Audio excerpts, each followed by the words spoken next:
We're just normal men. What do you mean, normal men? We're just innocent men. Welcome to the RedAss Podcast, your home for Aggie sports, barbecue, music, and much more. And now your hosts, Rob White and Roy May. Howdy guys, welcome to the RedAss Podcast. Today is Thursday, October 2nd, and if you're watching on YouTube, unironically, we are twinsing today, and we didn't even plan it. Eye patch Rev. I patch Rev all day. I am Rob White, fighting Texas A class of 2014. And I am Roy May, fighting Texas Aggie class of 2015. Yep. And we wanted to open the show today just with a quick, somber note. Reveille 9, our previous Reveille mascot, just passed away this past week. So I want to say a quick here for her and thank her for her great service she did for the university. And she will be joining her four sisters over, outside of the north end of the North Plaza. Outside of what do we still call it? The zone? The north. I call it the zone. The zone. Mm-hmm. Yeah, so kind of bummer news, but she lived about 12 years old, and I grew up a buddy of mine from like elementary school and on, like from kindergarten. His mom bred collies. Yeah. I like to show, and they're notoriously unhealthy dogs. Yeah. And so 12 years is actually a pretty good run for a collie. Oh, well, I mean, especially for bigger dogs in general, right? I feel like the small ones typically tend to have longer lifespans. And this is a working breed. There's a lot of other health issues that go in with them as well. Yeah, and like if you look at kind of the sister breed of the Shetland Sheepdog, the Shelties, which are I call them mini collies, even though they're not. They just look the same. Right. Yeah, they've got a longer lifespan. They generally get up closer to 15. So it's tough. It is what it is. I I don't like, man. I mean, I love dogs. I do, but Me too. losing my last two over last year, I don't know that I can ever do it again. It's like the worst thing ever is the lessons dogs teach us. Mhm. But yeah, so yeah, kind of sad day in Aggie land, but I'm sure the Corps will do up the funeral and everything just right, and she'll be laid to rest out on the North Plaza. Yes. But yeah, so let's get into it, man. Let's get into it. So, diving into our game this past week, Auburn. Yeah, quick recap. Everything's pretty much been said, but it's fantastic defense. I'll start kind of from the 10,000-foot view. My biggest takeaway from this, and I said this earlier today, if you look at Notre Dame and you look at Auburn, right? Because we're not going to look at the other three games, there are two games. But if you look at the two quality opponents that we played, we found ways to win in different ways, right? Yes. Notre Dame, the offense did it. Auburn, offense kind of sputtered, and we'll get into why. But offense sputtered and kind of had a tough time putting up points. Defense came to play, man. 1 yard in the fourth quarter. I don't care who you're playing, man. Like That's elite. That is elite defense. We have 5 sacks. Yeah. We talked about not getting to 10 like OU did, obviously. Yeah. And I tell you what, Bronny made a good point on the show earlier this morning. It feels like OU got a lot more credit for beating an Auburn team that the conference had to come out and say, my bad, we spotted you 7 and you won by 7. Yeah. It's like our bad. But we're not getting the same credit for beating an Auburn team. No, and we never were because Auburn at that point is no longer undefeated, right? Like they've shown that crack, and you saw the flaws of Auburn against Oklahoma, namely the lack of awareness in the pocket from Jackson Arnold. Man, we talked about that all day. And I'll be honest, it's not just that. It's their offensive line. Terrible. But I don't know that they're terrible, but it's easy for our talent to make them look terrible. I thought we looked phenomenal in the front 7. Torrey New York just absolutely had a day. Regis, Well, and that was the thing I was going to say about Torrey New York. So I had said that I wanted to see him go off against Notre Dame. He waited a couple weeks and decided to go off against Auburn. I'm cool with that. I mean, 7 total tackles, 6 of which were solo, including a sack and 2 tackles for loss. I mean, just locked down. And if I went and watched some clips that somebody pulled of just Torian York's highlights, and I mean, kid's got vision. Well, it's one, it's vision, and two, it's prep. Yeah. Like it's clear as day that that kid puts in film room time. Like Hmm. clear as day. There's a reason he's a captain on the team, and there's a reason Absolutely. I think he's going to be an absolute force in the league. I think I think everybody's kind of poo-pooed on him a little bit, because he's not playing, he wasn't playing at the level that he was playing at last year. Sure. It seems like he just kind of got a slow jump on it, but Yeah. which is the exact opposite of what he's doing now in games. It's not a slow jump, it is an elite fast jump vision. Yeah. Yeah, you nail it. It's vision and it's film room time. And Incredible. he was fun to watch at Auburn. And I saw that little mashup of a couple of clips like analyzing him, and from a not Aggie, like just Yeah. from a football perspective, this guy Mhm. put it out. Um, yeah, it's a fantastic game by Torian York, obviously, but the front seven, I mean, 0 for 13 on third down, 0 for 2 on fourth down. That's Good. Auburn isn't like, look, Auburn is still Auburn, right? Yeah. So I don't think they're a bad team. I really don't. But they'll be middle of the road. I think when this all comes out to in the wash, I think they'll be middle of the road in the SEC. Bowl team. yeah. I just now I sit here and I know, and again we talk about this ad nauseum. There's no transitive property in college football. But looking at like how OU beat Auburn and looking at how we beat Auburn, and Auburn was on the road for both games. Like that, what a brutal stretch, right? To go to Norman than the Kyle Field. We talked about that last week. Yeah. We're easily on par with Oklahoma.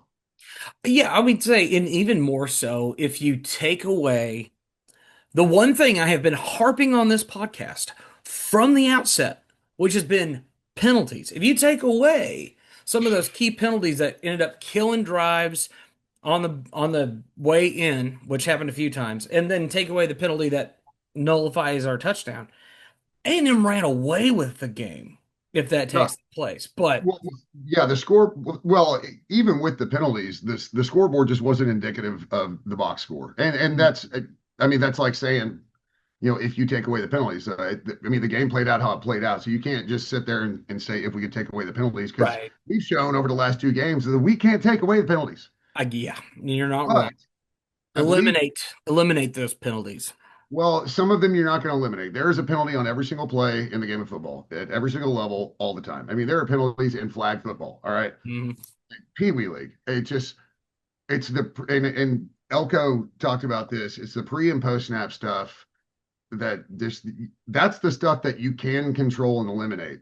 And you look at the Notre Dame game where we had 13 penalties in that game. There are 13 penalties this week. That's 26 penalties.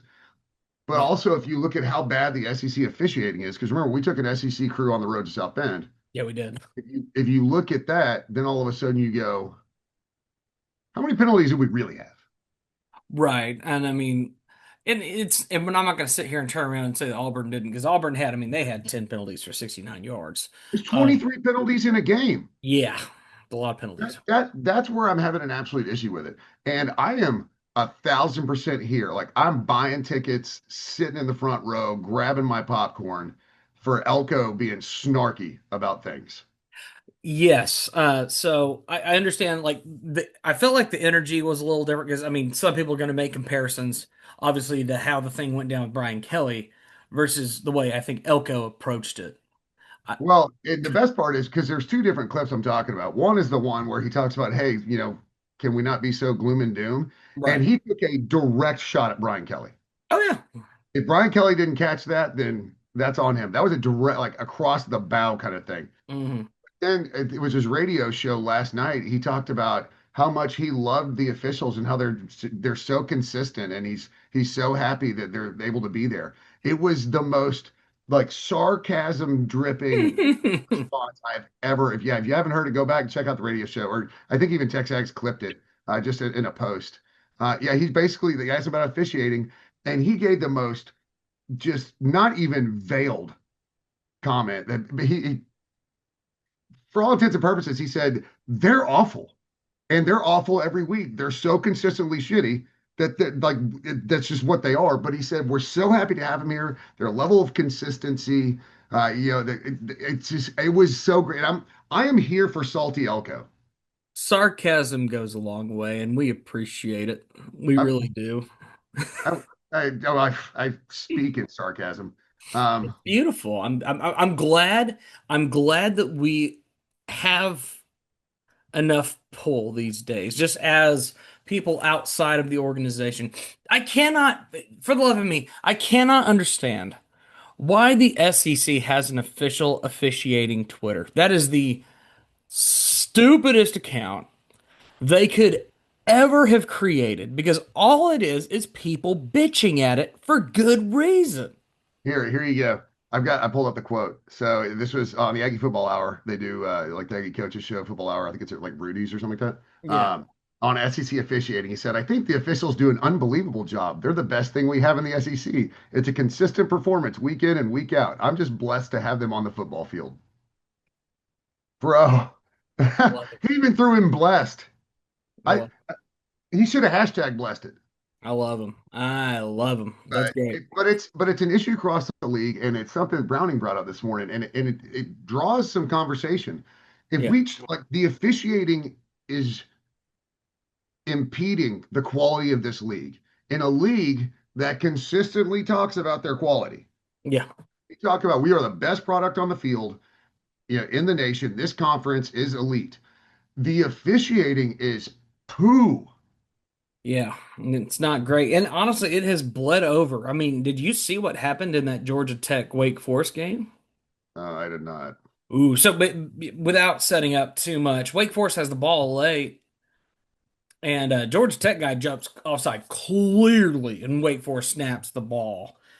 Like just as soon as he was still offside, not a deal, nothing happened, and immediately that gave Georgia Tech a chance. And it's little stuff like that.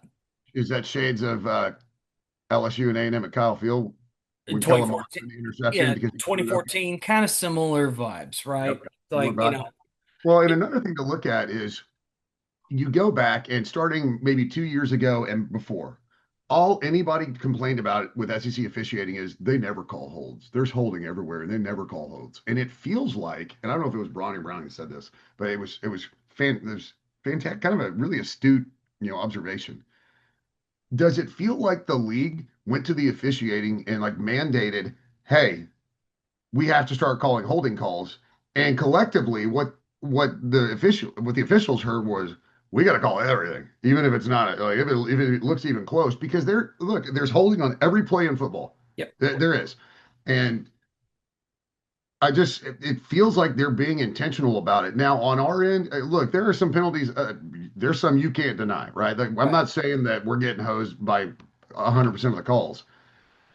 But if you look back at it, you're curious about what's going on, and then on top of that, with we talked about this a little bit last week with the apology coming from the officiating office, were we going to get scrutinized even a little bit more for them to at least keep Auburn in it, so to speak, and not that they were able to keep Auburn in it because Auburn kept themselves out of it, yeah, just with zero offense and honestly with Jackson Arnold by himself kept them out of it. But we'll get off officiating. Great game by Le'Veon Moss. Good to see us use him how we yes, should be using it. He probably could have run for another 50 more. Colin Klein gets the bonehead of the week play call for that screen pass. Bad snap. I don't think Marcel had a good handle on it. Bussy probably should have pulled it in anyways, but you don't call that in that situation anyways. You have yeah, Le'Veon Moss who's already racked up a ton of yards. You're pushing them around at this point in the game. But I won't give him a pass for it because it's a poor call in a situation that just and I get the explanation for it. I just don't care for it. I just plain and simple. I don't care for the play call in that situation. There's no reason to do it. Line up and run it in between the tackles. Shove right. your way forward. Le'Veon Moss showed he could do it against Notre Dame, and I'm telling you, Notre Dame's defense is better than Auburn's. Yeah. Well, I think the thing I thought was really funny was there was a lot of Auburn commentary ahead of time that Marcel Reed was the sole possessor of the rushing attack for Texas A&M. And M. I mean, And the thing is, the moment we all read that, we're all sitting there like, yeah, because we knew. we knew they hadn't watched the games. Clearly not, because Le'Veon Moss goes off for 139 yards, averaging over 6.5 yards a carry. I mean, Ruben Owens had 3 carries, and he was averaging 17 and a half per carry. I love Le'Veon Moss. We got to find a way to get Ruben Owens the ball more, man. I think we need to get him the ball. I think, you mentioned it before. Man, he had a reception and he had one pulled away, but Bethel Roman got himself a reception. And I want to start seeing more of that because he showed some good promise outside the plays that got pulled because of penalties.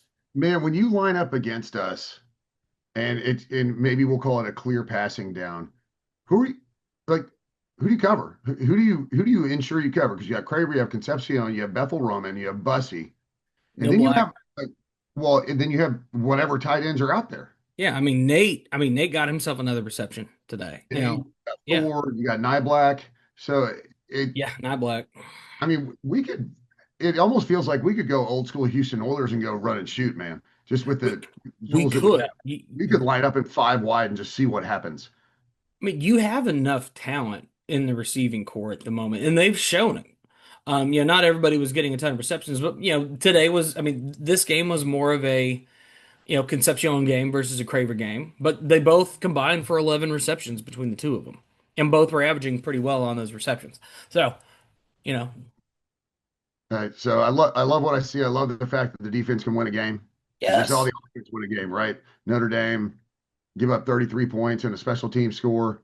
You know, you have a kickoff return pulled back, and offense just went out and won the game. yeah. Come to Auburn, offense can't seem to get it going. Defense wins the game. That when you start seeing teams win games in different ways, that's when you know the teams are special. And I'm going to say it right now. This team is special. I don't know how special, but I thought Mike Elko, I don't know if you watched the Pulse, but his post game Yeah. speech to the team, he said, if we can start performing to our abilities on both sides of the ball, we can run the effing table, man. And I think he truly believes that. And if you look at our performance so far in the two, again, we're just going off the P4 games. I mean, we've shown we can do it on both sides of the ball. We just haven't shown that we can do it on both sides of the ball in the same game. Well, And yeah. this is where it leads into this week. And we'll get into this week in a little bit. Yes, we will get into this week in a little bit because there's plenty to talk about on it. But yeah, if you look at what we've put together so far through our first four games, our first third of the season, yeah, we're a third of the way in there I already. know, it's so sad. Yeah, we're already a third of the way into the season, but Actually, we're only a quarter away in the season if you count all the playoff games. that's true. But we'll cross that bridge when we get to it. As it stands right now, right? If you look ahead at our schedule versus the teams that are currently ranked at the top, right? I mean, you're talking about Ole Miss cruising up there at the top. You got Mizzou who's looking really good. You've got Alabama who we'll get into here with the picks and whatnot. But you have all these teams that are that are trending a positive direction, and very few of those teams are on this remaining schedule. I, all of a sudden, Mizzou is, if I look at our remaining schedule just real quick, Mizzou is my biggest concern right now. And why wouldn't they be? It's going to be a road game coming off of another bye week, which, Which a later bye week. I think that plays into our hands big time, It, though. it could, absolutely. Yeah. But I Especially mean, coming out of Baton Rouge where we don't like to win. right, exactly. Which, looking ahead at the rest of this year, things that I think would more get me in line with the thought process of Elko 100% being the dude. I think he has to accomplish a couple of things for me. I think for the remaining schedule, one, go into Baton Rouge and do something an A&M football team has not done there since 1994, and that's win a game. Ugh, Do that. so Come aggressive. off of a bye week against a tough Mizzou team, go on the road and win that game. I think that 3 week stretch with that bye week in the middle is going to tell me a lot about the mental fortitude of his teams going forward. See, so my thing is like if you had to tell me like what's going to tell you that Elko's the dude, one, defend Kyle Field. Which he has done admirably. He's got a couple more he's got to do. That's fine. Yes. Um, two, show you can be consistent on the road. Now, Yes. all of a sudden, is anybody worried about Arkansas? Is anybody? Didn't we say that Notre Dame was going to boat race Arkansas? They did. And they did. Absolutely Now boat Pittman's racing. gone. And Arkansas, if you ask me, I don't care if Petrina's in charge. I think Arkansas is in the can. I Well, think I think you how got many staff members did he cut immediately upon taking over? Like dude. four or It was like five a guys? corporate takeover. It's like you're fired and you're fired and you're fired and you're fired and Yeah. you're going, are you going to run the offense, defense, special teams, and the tight end room? Like, Yeah, what are what you are you doing? gonna do? Like, who can you hire right now? Well, and that's the thing. One, if you're willing to just come in and start canning people, who's going to want to work for you, kind of thing, right? Right. And two, it's the middle of the season, so who are you going to bring on? Are you just going to Exactly. elevate lower level staff members? I mean, you can do that, but generally people do that around the bowl game because the team fired their coach, not Right. in week, what, 6? Yeah. Technically week 6 because stupid Yeah. Dublin. But Uh, yeah, at this point in the season, that's insane to me. And I think the, it just further solidifies Arkansas's position as the lolcow of the SEC. I mean, it's insane. it's gonna what that's gonna do though, and you have to remember, think about this in terms of recruiting and all this other stuff. A lot of these kids came to play at Arkansas for a specific coach that recruited them. And when you start booting these dudes out the door, you think they're going to want to play for you? You just booted the guy they love. I mean, Yeah. like with us, what was his name that went to Syracuse that we had Mm, as an interim coach for the bowl? Who's right. that coach? I can't remember off the Yeah, top of my head. and Everybody wanted him though. a lot of kids basically said, "Well, I'm out, man. Like I came to A&M to play for this guy."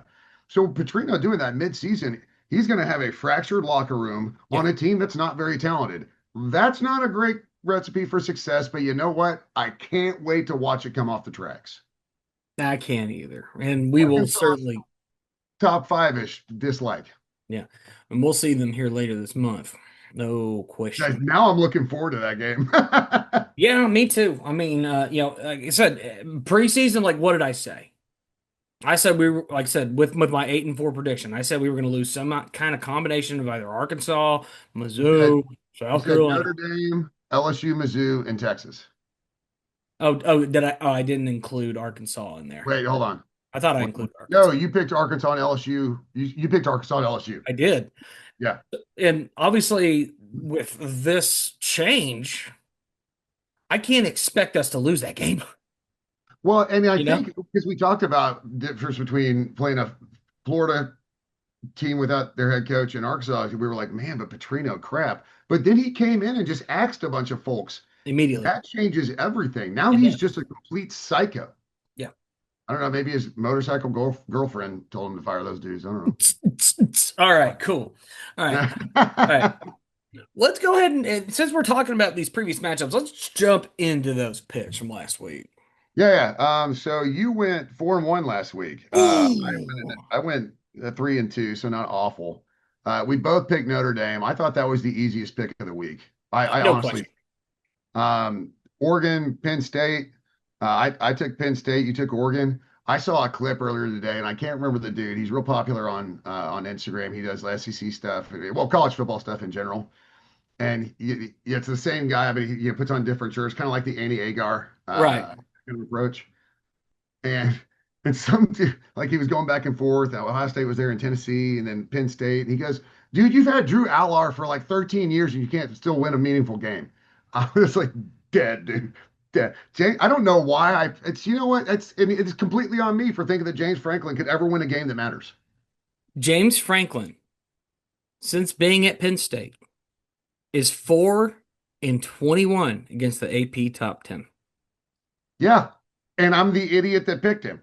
So In this, I think this leans into something else I wanted to talk about, which is I think as much love and promotion and pageantry that Penn State gets for their whiteout game.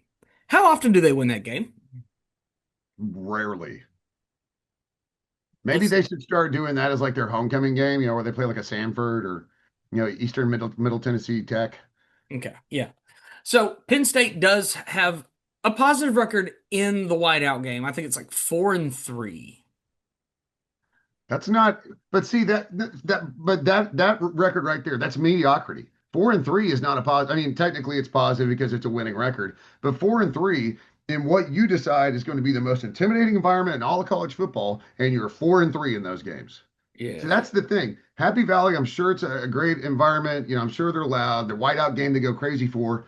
Kyle Field, we bring it every week, Yes. 7 times a year at Kyle Field, no matter what we're wearing, what the team is wearing, it doesn't matter. Now, I will say it's going to get ratcheted up this week with the blackout. No Like, question. It always, so I mean, it does. take Kyle Field and put it on steroids, and that's going to be Saturday night. And the fact that we're getting night games means the networks believe in us, quite frankly. That's how I look at it. The Yeah. fact that we're getting night games, one is rare, but two, it tells me that they want us in a primetime slot because they want eyes on us because people want to watch us to see if we're for real. Because Yeah. that's generally the question with Texas A&M. Man, are they for real? Seriously? They ask it all the time. Yeah. Every Another year. opportunity for us to show it, right? Yep. Another opportunity to go out, primetime television, unique environment because we're blacking out Kyle. Like, absolutely cool. All right, sorry. We'll get into that. The old man rant about Penn State. Yeah, we'll get into that. Bama, Georgia, we both picked it wrong. And quite frankly, this is another one of those where I go back and realize that Kirby Smart, it's not that he can't beat Kalen DeBoer, he can't beat Alabama. He can't beat Alabama. The one, 1-7? When they won the Natty, I want to say in 22. That's like the only time. That's Kirby, insane. yeah. It's Kirby, not Kirby Smart against Nick Saban. It's not Kirby Smart against Kalen DeBoer. It's Kirby Smart against Tuscaloosa. he sees the Crimson Tide. He sees those crimson helmets, and he just freezes up. I don't get it. Conspiracy theory. He loved his time so much at Alabama, he's unwilling to beat them. Fair enough. I mean, but I mean, Tyson. I mean, Simpson looks so good again. I mean, he's turned around. Auburn. I mean, Alabama. Like Has seen upward. such, yes, has seen such a turnaround from that Florida State game. Meanwhile, you look at what happened to Florida State. Yeah. We'll get into that with this week's Yeah. picks. So just finishing off real quick, LSU and Ole Miss. We both called this Yep. straight up. Yeah, we And both called this. Ole Miss wins. another game that, once again, I don't think the score highly reflects how lopsided it actually was. I think Ole Miss largely owned this game. They left a lot of points on the field. LSU, Mhm. all of a sudden, LSU, and again, I think we talked about LSU is going to go as far as Nussmeier can take them, right? Do they get good or bad Nuss this year? And that's what's going to dictate whether they win or lose. He's been so nuts. Somebody wanted to talk about LSU having elite defense. I'm not so sure about that. I don't think so. I mean, But you had a D2 quarterback running around on you like he knew what he was doing. like flip side of the coin. Lane Kiffin might be one of the most miserable human beings to know or be around. But like you just said, he took a D2 quarterback and just went roughshod over LSU. Nobody's going to deny he's a good coach. I think he's a great coach. And you know what? As time has gone on, I know how much he loved dogging on Jimbo. And of course, we had to fire back with him. But now Jimbo's out, and I'm sitting there just watching him do his thing and getting after LSU and getting after all these other programs. I just look at him and go, he's kind of the perfect person for Ole Miss. I mean, it's just Yeah. it's a goofy coach in a goofy town, and he doesn't care. I mean, he's tweeting like right before the game and immediately after the game, and like subtweeting all these coaches and things. I love it. It's petty, but it's funny. You said he's perfect for Ole Miss, and yeah, he is. He's rich, he's white, and he's a total child, even though he's an adult. He's a complete brat. He's perfect Boom. for perfect. Perfect for Ole Miss. Then the last one, obviously, we both picked the Ags and the Ag one, And the Ag won. which Take we've it. talked about. Heading into Mississippi State. All right.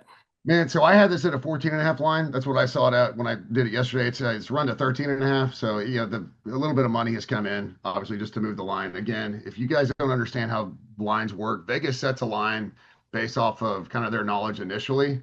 Yeah. And then money is what moves the line. Vegas doesn't move the line. Vegas moves the line when money comes in on one side or the other. That's how lines move. So with this line dropping, that means money's coming in on Mississippi State to cover, pretty much, is what that means. So Mississippi State coming off that close overtime loss to Tennessee, emotional, tough loss. Again, I've kind of the same MO as Auburn coming off that emotional loss to Oklahoma. But I will say, so Mississippi State got a balanced attack. They're averaging, I think, 220, 226 passing and around 200 rushing. So real balanced attack. All name team candidate, Fluff Bothwell. Mhm. That's an all name team. Oh yeah. all name. So remember they played 5 games, but he's got about 400 yards on 70 carries. That dude's averaging just under 6 yards a carry. He is legit, man, and he took over. Like he wasn't the starter at the beginning of the season. Where Mississippi State, to me, I think is going to be where they're going to struggle. They've got some injuries both on the offensive line. I think they're down to their third string right tackle. Yeah, Um, O line's a little beat up. yeah, safety, linebacker. They had a receiver that was going to be out, but it looks like he's probable now. So they will have that weapon back. But again, I don't know what they're going to do on offensive line. If they're just going to roll with their third string right tackle, or if they're just going to try and reshuffle their depth chart kind of thing. We've been through offensive line injuries, so I have no pity on them whatsoever. After the history of stuff that we've dealt with over the last few years with offensive line injuries, they can just suck it up and figure it out. Yeah, looking at what I saw from Mississippi State, I think the big thing that really helped them out in that Tennessee game was one, forced turnovers. They did that very well. What they forced three over the course of that game, I think. Um, Yeah. I want to go back and check that because want to have accurate stats. But yeah, that was a very, very interesting game for me to watch because I mean Mississippi State at no point really like laid over and died by any means. They kept fighting for it, kept fighting for it. Tennessee ends up forcing overtime. Well, Mississippi State is top 10 in turnover margin. They're like +6 or +7 or +8 somewhere in there. Like Yeah. they're top 10, and their defense forces turnovers. But then you also have to look at the quality opponent they played. But I mean, they forced a bunch of turnovers against Tennessee. But Well, is Tennessee they forced two turnovers. Tennessee got three of their own. Um, see see yeah. So and I think the thing fairly low penalized game. You're looking at 12 total penalties, six apiece. must be nice. Yeah. You've got State did pretty well on third down. They converted one of their two on fourth down. They held possession in the game. They did get outgained by Tennessee. So and looking at the back portion of how State has played so far, it's just it's an interesting deal. They really didn't have any real tests outside of Arizona State. And that's the thing. So if you look at their margin of victory, like their like average margin of victory is huge, but they played nobody. Yeah, And it, Northern Illinois and Akron. yeah, I see that right. Yeah, that's not a quality opponent. So again, so you look at some of these stats, like Fluff Bothwell, he's averages 5.8 yards per carry. I mean, he rips off big runs. I get it, but Tennessee's another one of those teams where you go, all right, well, they almost beat Tennessee, but how good is Tennessee really? It's there's so much more parity this year in the league and just across college football. So it's really Yeah. hard. It's really hard to kind of peg down like they perform this way against this team. What does that mean? You know? Oh, and it goes back to what we talked about before, right? You have to play to different styles depending on your opponent, right? I mean, we obviously saw that with Notre Dame. That was a shootout. You look at what happened with Auburn, that was a defensive slug. But either way, you come out on the other side clean, you win the game, and that's exactly what you want to see. Looking ahead at this matchup, I mean, yeah, the line is huge for me. I think it's For a going to be conference game, it's massive. and I don't see how, based on what Mississippi State's performance was. But obviously, the people in Vegas know a lot more about it than I do. Yeah. But but Yeah, we pay the light bills in Vegas. Trust me, they know more. yeah, But they know what plenty. I'll say is, I think it has a lot to do with injury. I Yeah, think it has a lot to do with injury. I think it has a lot to do with Mississippi State's played really well against nobodies. yeah, And and look, we've beaten like look at our resume. We beat Notre Dame. We beat Auburn. We beat Notre Dame on the road. We have an FBI of 16. Auburn or not Auburn. Mississippi State is 56. well, They're a middle of the road team if you believe in FBI. And I think it's right. a little flawed, but it's not so flawed that we should be neck and neck. Yeah, but so many of our Mississippi friends that have been posting about this game have kind of put me in a little bit of a one of these kind of deals, just that kind of look because Well, they're the talking. over under I think was 57 and a half when I looked. So they're basically saying it's going to be like a 33 to 20 game, 33 to 31-17 kind of game. I can see that. And honestly, I mean, look at our team again. We talked about it. We've shown that we can win offensively. We've shown that we can win defensively. We've shown that we can win when we have some special team screw ups, like in Notre Dame, missed field goals, block punt.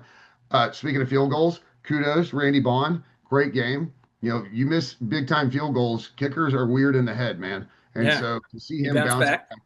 bounce back and have a great game against Auburn was obviously kicking is a big part of the game, whether you like it or not. We got to So figure out something on these we're going to punts. need him. We're going to We're need him gonna, at some point. yeah, we're gonna have to figure out some stuff on that punting front too, because there was a.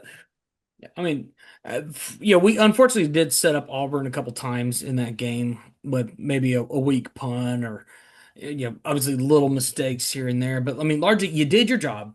You shut them down. You didn't allow a lot of points. And the one major score they did get was thanks to a turnover that basically set them up at the goal line. You know? Yeah, the one thing has been a concern, and what's weird is I felt like we all came into the season going, yeah, I mean, he might be Ray Guy type, Ray Guy Award type stuff. Feels like he's regressed. I'm not sure what's going on there. Yeah. The ability to flip the field when you need to is big. So I don't know if he needs to Gotta go work to on that. force therapy. Is it in between the ears? I mean, honestly, no. What is it? Is he got a tweaked hamstring? So Oh, I'll be curious to follow on the punting. But see, now all of a sudden we go back to I think this is a special team. yeah. Or I think this team is special. I don't not to tie Right. thing, but I think this team is special to the point where we just beat Auburn at home defensively, just completely just stonewall them, and we're complaining about the punter. Sure. This And is what our complaints are. I can live with that. If I'm not having to sit back and look at 15 million holes in our defense or an offense that cannot move down the field whatsoever. They show they could in the last couple of games. They absolutely moved the ball. I mean, we outgained Auburn by damn near over 200 yards of offense. We can Again, move the ball. You just got to put the ball in the end zone. yeah, again, that's where the scoreboard didn't match the box score kind of thing. Right. But look, the game plays out how it plays out, and sometimes that happens, and some of Yeah. that is because we get TDs called back because of some penalties, and one of which was a penalty. Yeah. It was. It happens. It happens. But so looking forward to Mississippi State. My thing is, so if A&M's elite in like creating pressure, right? Which I think we can all agree that they are on the Sure. defensive line, like creating pressure. Um, like is this a matchup where A&M is going to kind of impose its will in the trenches, or do you think Mississippi State is going to somehow scheme around that to keep the pressure out? Because I wouldn't be shocked if we see a little bit of RPO options, maybe like little dump off passes away from the line as quick as they possibly can. Because this is certainly not Jackson Arnold we're going up against on quarterback. He's going to be able to get the ball out, and he's going to have a little better vision, I think. So I think you got to scheme around creating a little chaos at the line and just throwing off the tempo. I think that's going to be huge to put in that, and take advantage of the fact that we do have ding ups on their O line. Get after the quarterback. I mean, no matter what they do, they're going to be shuffling in at least a second string guy somewhere on that line. If they decide Yep. to just reshuffle the depth chart, that's what it's going to be. And again, we talk about this all the time with the offensive line. The most important thing for an offensive line outside of just brute size and strength is playing together and having that experience of playing next to the guy, right? Like you start to feed off each other. You don't have to communicate. You just know. And once you start disrupting that in the offensive line is where you start seeing issues. So if they kind of do a full reshuffle, it could get ugly for them real quick, no matter what kind of offense they try to scheme around. Yeah. Now looking ahead at this game, if I had to take a guy that I obviously want to see do really well in this game, I want to see Craver go off. I get it. This is your old team. Oh yeah. They're going to be keying on you. They're going to Craver be revenge tour. Yeah. Yeah, I mean, they're going to be keying on it. I will say, and I know this doesn't reflect on the Mississippi State fan base as a whole, but there was one idiot on Twitter yesterday that said, I think our goal should be to make sure that Craver doesn't play another down after this, like with an injury. And I'm like, are you? I'd be willing to bet that is What? the one dude. Yeah, well, it was just the one dude because so many Mississippi State fans too were like, what are you doing? Yeah. Yeah. When you get called out by your own fan base, that basically means you're an idiot. Yeah, no, Idiot. you've lost the assignment. Yeah. You are the idiot of the day. Yeah. So Congratulations. another thing I want to talk about is we talked about the average victory margin, scoring margin, right? Sure. It's like around 21 points a game. I know that's an eye-popping margin of victory, right? That's kind of off the charts, but most of that came from outside of the SEC. So I think that obviously that margin is going to mislead us about their toughness, but this is one where I know they played Tennessee, Yep. but this is one where is this a true test game for Mississippi State, or is this basically the opportunity for A&M to just straight up burst the balloon and let everybody know that one, we're the real deal, and two, Mississippi State is crap? It could be that. I mean, the reality is, I think you're going to see. I like A&M in this game. We'll obviously get into the picks. I like it for multiple reasons. One, obviously, it's at Kyle Field, place we defend. Two, it's the blackout game. Everybody's going to be super hyped. Crowd's going to be into it. It's going to be loud from the opening tip, and it's not going to stop until the end of the game. There's going to be environmental factors working against Mississippi State throughout this game. You're coming off of that emotional loss. How do you respond? Do you push too much early? Do you try to go a little too into that effort? Are you more calculated? There's so much going on right now with State. I don't know how it's going to shake for them. Regardless, I feel like it's an A&M, an opportunity for us to win this game and do it loudly. Well, and you talked about the environment. Obviously, Kyle Field is always going to, be an advantage. And then, like you said, night game, blackout, it's going to be bonkers. Also add in, just go back, talk about that offensive line. That's what the crowd affects is the offensive line, more so than anything. So I'm looking We forward to it. we saw it with Auburn. I mean, how many false starts did they have? Exactly. And that was a day. At 2:30 on a on a 2:30 game. Yeah, that was a day game. Day game. All right. Well, let's get into the picks then. Let's jump into picks. I want to check something, but yeah, go ahead and check your picks.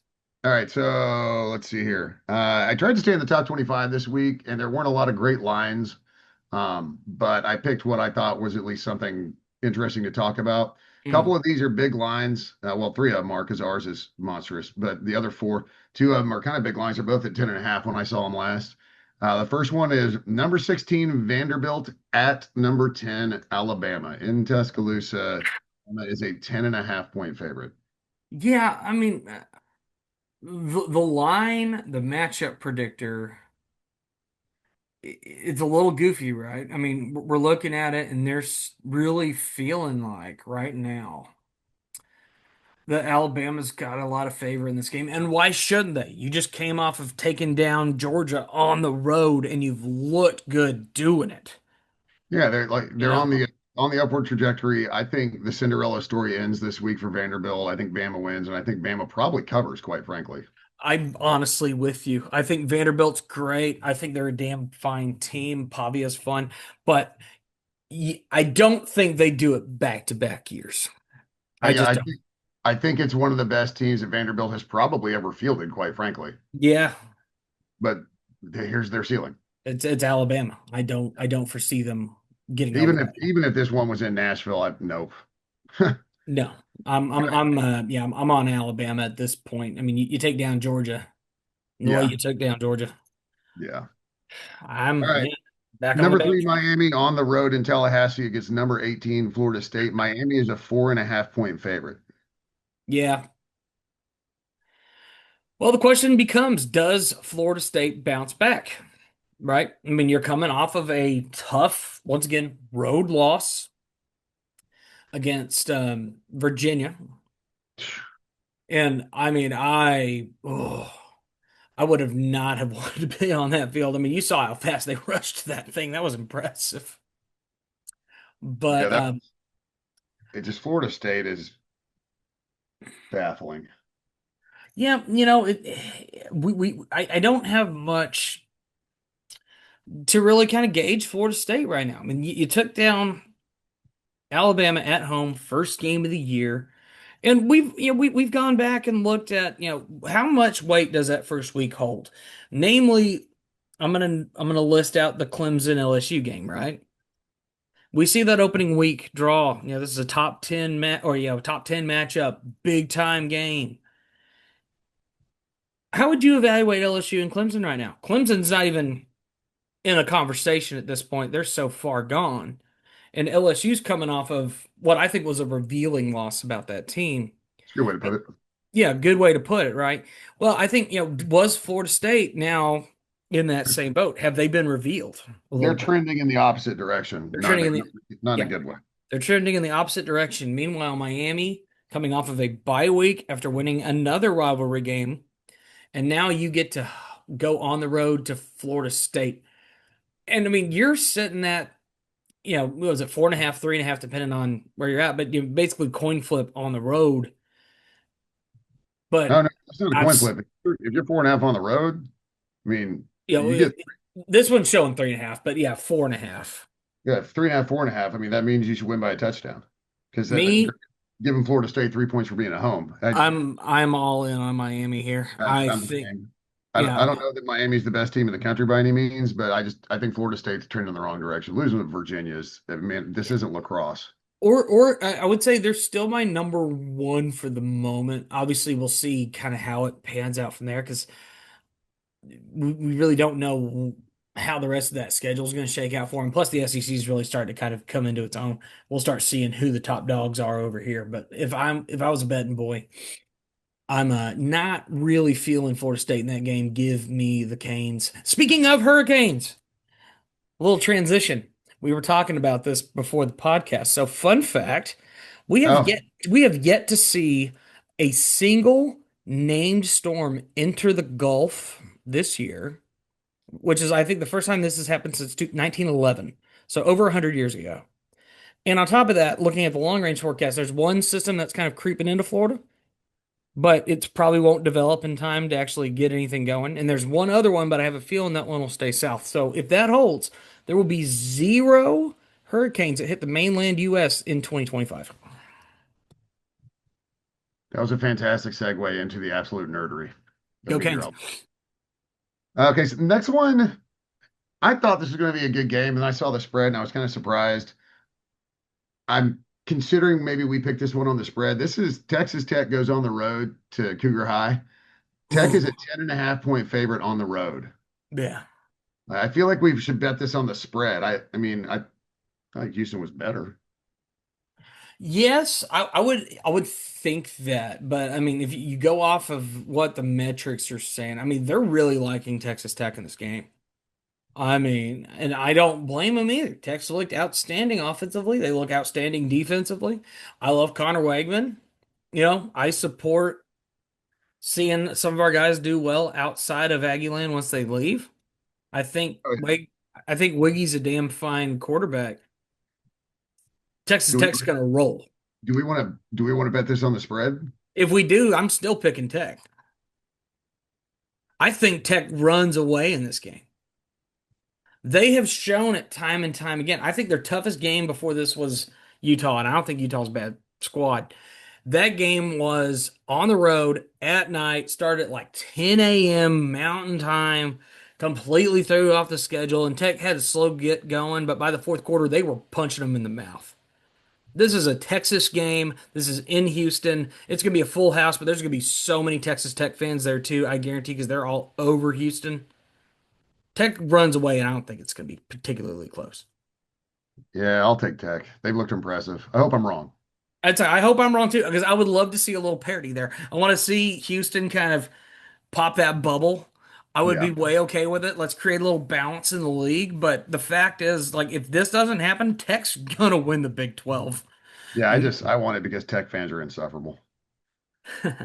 Well, I think the thing about Tech fans that crack me up, and if there are any that listen on this podcast, let me just stress, I have zero beef with Texas Tech personally because my little brother went to school there. I was very close to looking at that school. It was like my third choice.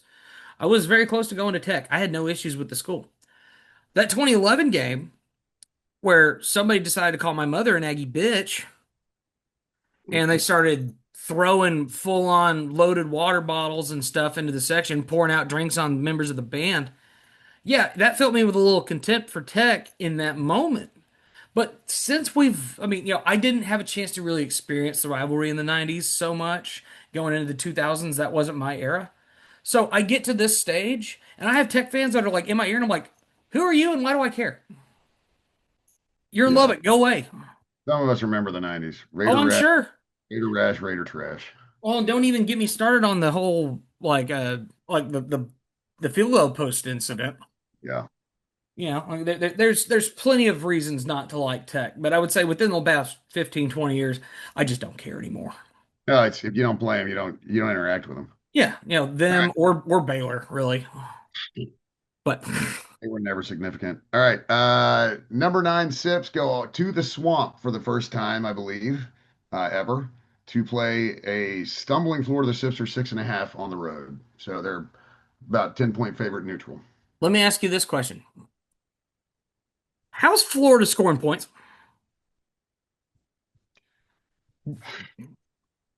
I don't have an answer for that. I, seriously, it's shocking. But I will say this is a game with two really good defenses. Yeah. Texas defense might be elite, quite frankly, as Yeah. much as that pains me to say it. But these two teams are incredibly similar in the sense they have real like Florida's defense is really good. It's the only reason they were staying in games Yeah, is I mean, they kept Miami at 13-7. It only took that fourth quarter for Miami to finally pull away. So I mean, the reality is, I think this is a defensive nightmare of a football game that Texas ends up pulling out and winning. I which quarterback will throw less bounce passes. Right. Or which running back gets going, whoever, whatever. Right. I mean, once again, would I like to see Florida win this game? Absolutely. Do I think they have the capacity to do so on But offense? No. Do they have capacity to potentially do it on defense? Maybe. yeah, That's that's where Florida's gonna have to score points is in the turnover margin. yeah, they're gonna have to turn Texas over. But I will say I'm not gonna get in the Arch Manning stuff. I've been surprised. I really thought Texas running backs were they're not living up to their was it CJ Wisner in his name? Wisner. I know his last name is Wisner. So Gibson's their top rusher right now with 155 yards on the season. Wow. Not very good. Le'Veon Moss almost had that last week. Last week, yeah, no, I mean, the rushing attack between A&M and Texas very, very different.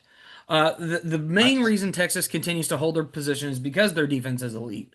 No, it's And because they play in Sam and UTEP. Like, well, wait, you're beating UTEP by 17 points. Anyway, I mean, and don't get me wrong, like, we're not going to go down that rabbit hole. But what I will say is, if I had to pick, it's going to be Texas because I don't think Florida can score. Watch them prove me wrong this week, and I'm okay with it. you're okay with losing this pick. Out of sheer spite, I'm taking Florida.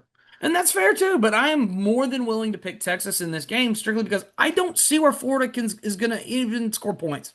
I'm willing to lose ground just so I never pick Texas. Fair enough.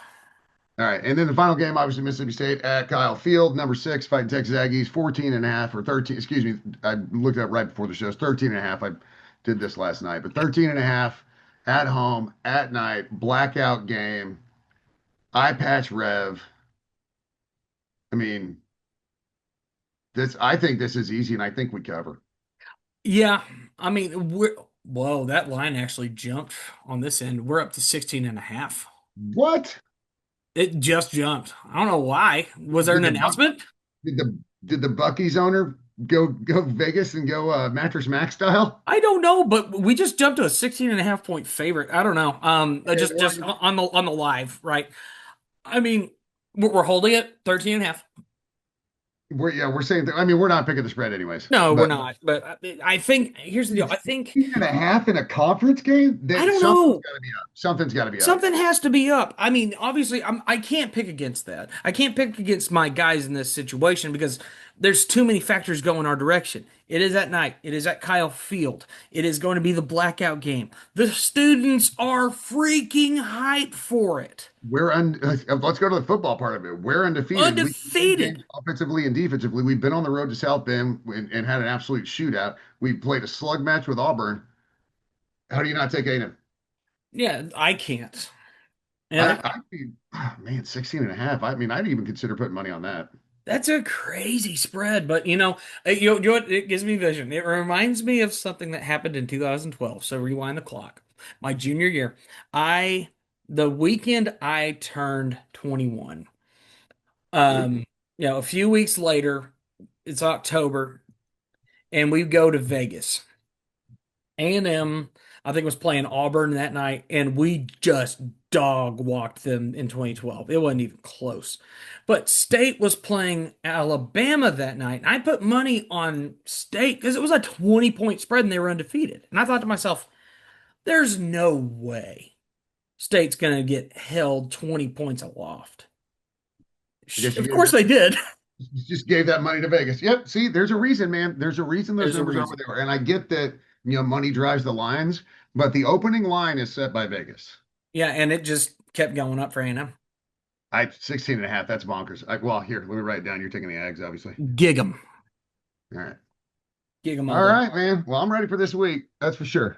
All I right. have, I have no idea what I'm going to do for food yet. Yeah, that's okay. No problem. We had some questions. Fire away. So Job Coach, he just fired this one in like literally 7 minutes ago. Are y'all going to the soccer match tonight versus the Sips? I won't be, unfortunately. I'm heading south because then we're heading north to Stillwater to go play this weekend. Otherwise, I'd be there.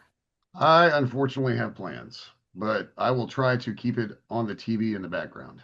Yes. Hopefully, we'll see what happens. I mean, Texas is good, and we are slow. yeah. So I draw. Honestly, a draw would be great. a draw would be great, but a win would be amazing. Just don't lose if you can, please. Hey, just don't get blown out of the water. Don't get blown out of the water. See, and now you know what it's like to be a West Ham fan. Yes. There you go. That's okay. Liverpool's kind of been struggling the last couple matches, so Struggling at the top of the table. I don't feel for you. that's fine. So a couple extra questions. Paul Revere asks, Very yes, well. yeah, but Paul Revere, huh? The British are coming. The British are coming. By the battered Aggie syndrome, I'm still nervous that we've got plenty of ways to win. We've seen the slugfest and shootout. Still get nerves about this one, though. Was his thought. I guess it was a thought more so than a question. What's funny is because we've seen a shootout and a slugfest, I feel even more confident. That's the thing. For me, it's because I've seen both, We've right? made the adjustments to win And games. Notre Dame is a game that Texas A&M as a program doesn't win, and we did. And Auburn is a game that we normally let down and lose, and we didn't. And we did. So I think, and I understand battered Aggie syndrome. I get it. I don't have it. I'm a sunshine pumper, but I think if you can look objectively at the fact that we were able to win in two different styles, uh, Le'Veon Moss is heating up. I'd like to see a better completion percentage out of Marcel Reed. But we had we had some touchdowns wiped off the board in that last game too. Again, just it's one of those things where you look at the box score and see how we really dominated that game. Then go back and look at the Notre Dame game, national spotlight, everybody, nation's eyes are on that game. I think we're starting to cure BAS a little bit because we've shown we can do these things. Yes. That's my thought. I'm not saying he's wrong. I get being nervous about it. This is Mississippi State. We went on the road and wore those god awful tinfoil Texas outline whatevers. We were top of the world and yeah. So I get it, but Helmets were cool. That was about it. we're home. We're home, We're home. and it's a night game. So I get it, but yeah, that's kind of my response on BAS. This team and this culture might be the one that cures BAS, not permanently, but Okay. can bring a lot of people over the aisle. Yeah. Might put us in remission. There you go. Yeah. Let's take a look. So, one of my friends, so this is my friend Allison Renner. I need to preface, she is a Kansas State grad who is living up in Fort Worth these days. She's a music scene nerd that runs around. She's been at a show of ours, and we've become pretty good contacts. Anyway, she sends me a statement. It says, "This isn't a question, but I learned what red ass means this weekend, and IDK how I feel about it. Yeah. Like, why is it a red ass? Where did that come from? Enjoy it. Enjoy it. I think you'll find that. What's your name, Allison? Your name's Allison, yes. Yeah, I think you'll find that if you look into a lot of our traditions, we're just really weird. We're a cult. We're cool. We're a cult. We fully embrace cult. She showed up to the game this weekend, so that's why she asked. She was there at the game and had herself a pretty good time from what she was telling me. So that was her first Kyle Field Oh, experience. nice. So I'm Great glad she experience. got. Great crowd. Yeah, no, I'm glad she got out there for that one. She's part of the fifth largest crowd in Kyle Field history. So, Nice. crazy. This fan base is ravenous right now, man. They're I can't deny it. And the sad part is I haven't been to a game yet. I've been Oh, I've been so stinking busy. well, it's the Yeah, weekends is when you work, man. that's absolutely right. And the one weekend where I'm going to be off, I have other plans going on down in Galveston. So we'll go from there. So My buddy James Davis, final question. And so here's a question for the podcast if you need an extra one. I like this question. It said, would you rather win a shootout 41-40 or a defensive battle 9-6? Also, your thoughts on Elko's postgame comments. We talked about Elko's postgame comments. Mwah, we love them. So shootout 41-40, defensive shutout 9-6. Which one do you prefer? Against the Mississippi State team that we're favored by 2 touchdowns, I don't like either. But I think he's just talking in general. I think it's just like, which type of game do you like better? I like shootouts, man. I love offense. I do. Like as much as I love defense, I don't know, because like 41-40 means a field goal wins it for them, but 9-6 means a field goal only tied. Let me start to go into Right. nine. There's a lot of factors you got to take into. You know what's funny is because I grew up with the Wrecking Crew. I love defensive games. That Nebraska game was absolutely bonkers to watch. It was so much fun. I was a Uh, freshman on the track. What a game! Incredible game. What an absolute game. Um, gosh, I mean, like I said, my answer is neither. But since I Well, have to, it's like do you prefer like home runs and line drives and doubles and triples, or do you prefer a pitch and duel? yeah, That's essentially the question would we're you asking. rather me shoot you in the gut or stab you in the gut? That's Right. just um, man, I like offense though. I do as much as I love defense. When in a defensive shootout, what I hate is one one misstep and the game's over. Right. Whereas in a shootout, you feel like you're always in it. Well, and see that's where I would tend to lean towards the shootout too, because the fact is you've established that both defenses are just kind of there. They might, they're on the field, but they're not making plays. They're not doing their job. And they're not And going to score. yeah, so I mean, I love a good. I mean, I love a good shootout. I will say, which game would I prefer to have been in attendance for? I was in attendance for 96. I wasn't there for 41-40. At this point, man, I would have loved to have been in South Bend for that game. Oh. Dude, at this point in my life, I couldn't handle being it either. But yeah, no, Great, great games. great question. Great question. Appreciate you, buddy. All right, so highlighting this weekend, me and the boys, a couple things. First and foremost, tonight at 11 p.m., our new song, The Burnout, drops for Carson Jeffrey. So please go give that a stream, a like, share it, comment on it, maybe post it onto your stories and tag Carson because I'm on socials. I'll happily repost you. Please, by all means, post about the song. We would love for y'all to do that. It's Well, they've one. got that great repost feature now on Instagram as well. Yes. I love having that. That has made it so much better to get more spread. Only took them a decade. Yeah. So, I mean, right now, it's a song that I hold near and dear to my heart. It's one of my favorites just because it's us and it's been our journey getting down the road and a lot of our feeling of being musicians on the road the way we have been and just dealing with that ever looming, deal of burnout.